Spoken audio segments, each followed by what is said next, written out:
السلام عليكم ورحمة الله وبركاته. ازيكم عاملين ايه؟ يا رب تكونوا بخير وبأفضل حال. وحشتوني كتير قوي. رجعت لكم بقى النهارده بيوم جديد وفيديو جديد، وهنجهز بقى مع بعض فطاير للمدرسة. خلاص بقى المدارس على الابواب، وهتحتاري ما تحتاريش بقى كل يوم تعملي سندوتشات ايه. لما هنعمل الفطاير الحلوة دي وتعرفي طريقتها تعمليها بقى لولادك على طول وهم رايحين كده المدرسة. ممكن تخزنيها كده في الفريزر، وفطاير بقى تحشيها باي نوع حشوه انت تفضليه. والعجينه بتاعتها سهله خالص واقتصاديه، مش مكلفه اي حاجه، بطريقه سهله واقتصاديه وبسيطه، وبدون بقى فرد وعجن كتير. هتعملي بقى احلى الفطاير اللي احنا شفناها مع بعض دي. اول حاجه كده جبت كوبايه من الميه، وحطيت فيها معلقه من السكر، وفيها معلقه برضو كده من الخميره الفوريه او الخميره البيره. انا بستخدم الخميره البيره، فببقى حطاها كده في الفريزر، فبطلعها احطها كده في الميه علشان تفك، وافضل اقلب فيها كده. لو انتي اول مره تستخدمي نوع الخميره ده، فبيفضل ان انتي ايه، آه يعني تشوفيه هو ناجح، هتشوفها تنجح معاكي يعني ولا لا. لما تسيبيها شويه على جنب تعمل بقليل كده وفقاعات كتير كده. لكن عشان انا بستخدمها على طول وعارفاها يعني، فاشتغلت فيها على طول. جبت بقى كيلو من الدقيق، ونزلت فوق الخميره بالميه بالسكر، وحطيت رشه كمان من الملح كده. وبدات بقى ان انا اقلب العجينه بتاعتي كده واعجنها كويس. وجبت كمان كوبايه ميه وحطيتها كده، وبقيت اشيل منها يعني، استخدم منها كده. بعجن كده، الم الاول الدقيق لحد لما ما يبقاش فيه دقيق خالص. بعد كده ابدا بقى ان انا اعجن.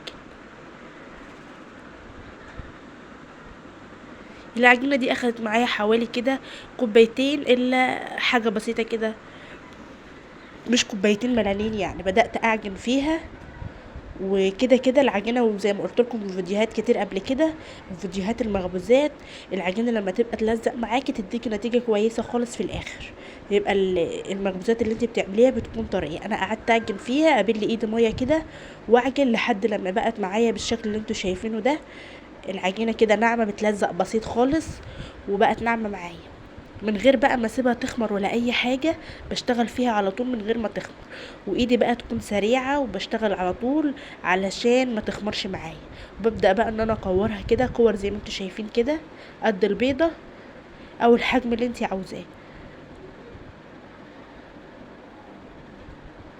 بكورها كده، كورت كل الكميه زي ما انتوا شايفين. وهستخدم بقى معايا، انا هحط العجينه بتاعتي دي في ماده دهنيه. اجيب صينيه كده بايركس او المونيا او اي صينيه موجوده عندك، وضفت فيها كده نص كوبايه من الزيت، عليها نص كوبايه من السمنه. لو عندك زبده يعني يفضل ان انت تستخدمي زبده، لكن انا ما عنديش، فاستخدمت نص كوبايه من السمنه البلدي على السمنه العاديه. يعني كوبايه، يعني انا استخدمت الماده الدهنيه كلها كوبايه، نص كوبايه من الزيت ونص كوبايه من السمنه. وبدات كده ان انا انزل فيها العجينه بالشكل ده زي ما انتم شايفين. بفردها حاجه بسيطه وانزلها في الماده الدهنيه دي. اهم حاجه ان انت تكوني شغاله سريع علشان العجينه ما تخمرش معاكي، عشان احنا مش عاوزينها تخمر دلوقتي خالص. بفرد العجينه زي ما انت شايفه كده بسيط، واحطها في الماده الدهنيه اللي انت شايفينها دي. هتعملي بقى احلى فطاير وتحشيها او تسيبيها ساده. يعني بصي، مش قادره اقولك قد ايه هي جميله، واعملي منها كميه كبيره وعلى ضمانتي، بجد طعمها تحفه وجميله جدا. دي فطاير تركيه. شايفين بقى؟ ببدأ ان انا افرد العجينة واحطها كده في المادة الدهنية. انا اسفة بقى لو صوتي مختلف ولا حاجة، علشان انا عندي برد. خلاص كده حطيتها في المادة الدهنية زي ما انتوا شايفين، بقلبها فيها كده وبركنها على جنب لمدة 10 دقايق ترتاح. بس كده لمدة 10 دقايق، انا مش عاوزاها تاخد الوقت بتاعها في التخمير كتير، لان انا مش عاوزاها تخمر معايا. بعد كده بقى كنت جهزت الحشوة، جهزت معايا بقى ممكن تحشي جبن، تحشي خضار، تحشي شوكولاتة، تحشي اي نوع حشوة. انا جهزت كده حشوة فراخ ومقلب وحط عليها زيتون. جبت الصينية دي بقى اللي انا هستخدمها افرد عليها. بقيت اشيل كده العجينة معايا وافردها زي الفطير بالظبط. العجينه بتاعتنا دي زي الفطير بالظبط، بس اللي يختلف فيها ان احنا حاطين فيها الخميره بتخليها هشه كده وقطنيه معاكي. بفردها بالشكل ده بجد يعني، بمجرد ان انت تلمسيها كده بتتفرد معاكي بكل سهوله، بتحشي الحشوه وتلفي بالشكل ده زي ما انت شايفه كده. لا تقولي لي بقى باتيه افران ولا قرص ولا فطير ولا، يعني بصي حاجه كده تحفه، تعجبك او تعجب ولادك في اللانش بوكس بقى بتاع الاولاد كده وهم رايحين المدرسه. حاجه كده من الاخر. شوفي بمجرد ان انا بلمسها بايديا بتتفرد على طول، لو اتقطعت معاكي مفيش اي مشكله. لازم تفرديها رقيق جدا لحد لما تشوفي الشكل بتاع الصينيه كده في قلب العجينه وانت بتشتغلي فيها. تحطي الحشوه وتقفلي عليها كويس وتلفيها كده زي ما انت شايفه. هعمل كمان معاكم واحده كمان افرد كده، سهله جدا جدا وبسيطه، بتاخدش منك وقت خالص. اهم حاجه ان انت تعملي بسرعه علشان الفطاير ما تخمرش معاكي. شايفين بمجرد ان انا بلمسها بتتفرد معايا، اروح تانية الجنب ده والجنب ده وحشياها واقوم ملفيها على طول. اقفل على الحشوه كويس. شايفين بقى الحلاوه والجمال ده؟ برصهم كده في صينيه مش مدهونه اي حاجه. خلاص خلصت كل الكميه. شايفين بقى الشويه اللي انا يعني اول واحده انا عملتها اختمرت على ما انا خلصت بقيه الفطاير بتاعتي. هركنهم برضو كمان لمده 10 دقايق لحد لما يرتفعوا كده زي ما انت شايفه معايا كده. كنت بشاور لكم كده على اللي انا عاملاهم الاول ارتفعوا يعني وخمروا. بجيب بقى كده بعد 10 دقايق بجيب بيضه، صفار بيضه، وبحط عليها معلقه قهوه سريعه الذوبان، وببدا ان انا ادهن بيه الوش كده وبالراحه خالص عشان ما تهبطيش الخمر بتاعها.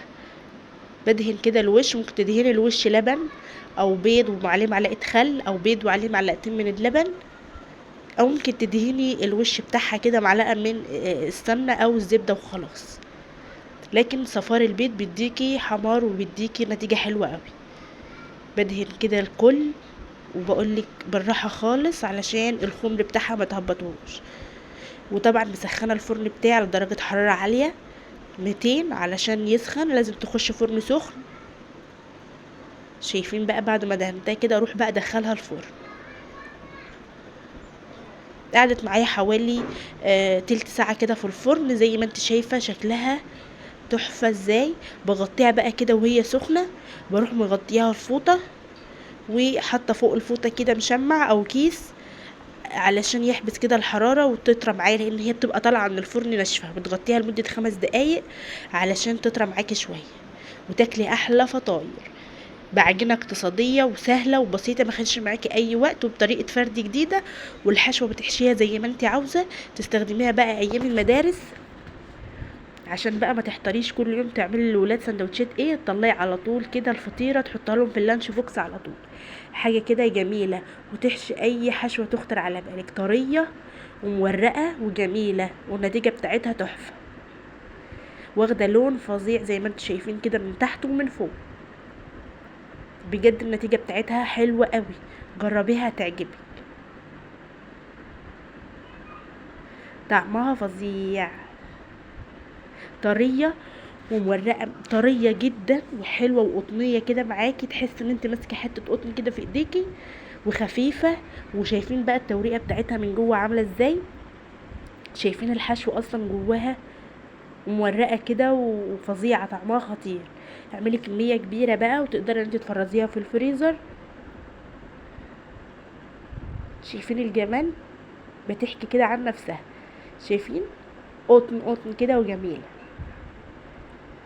وزي ما قلت لك ممكن تحشي اي حشوه، ممكن تحشي جبنه بالزيتون، جبنه بالفلفل، تحشي لانشون، بسطرمه، فراخ، لحمه مفرومه، اي حاجه اي حاجه من ايدك هتطلع حلوه. متنسوش بقى لايك وشير لو الفيديو عجبكم، واللي لسه ما اشتركش في القناه يشترك ويفعل زر الجرس عشان يوصلكم مني كل فيديو جديد.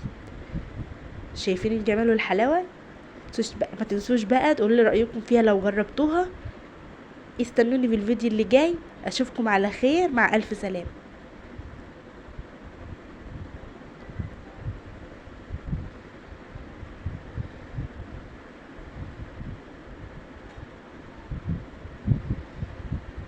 مع السلامة.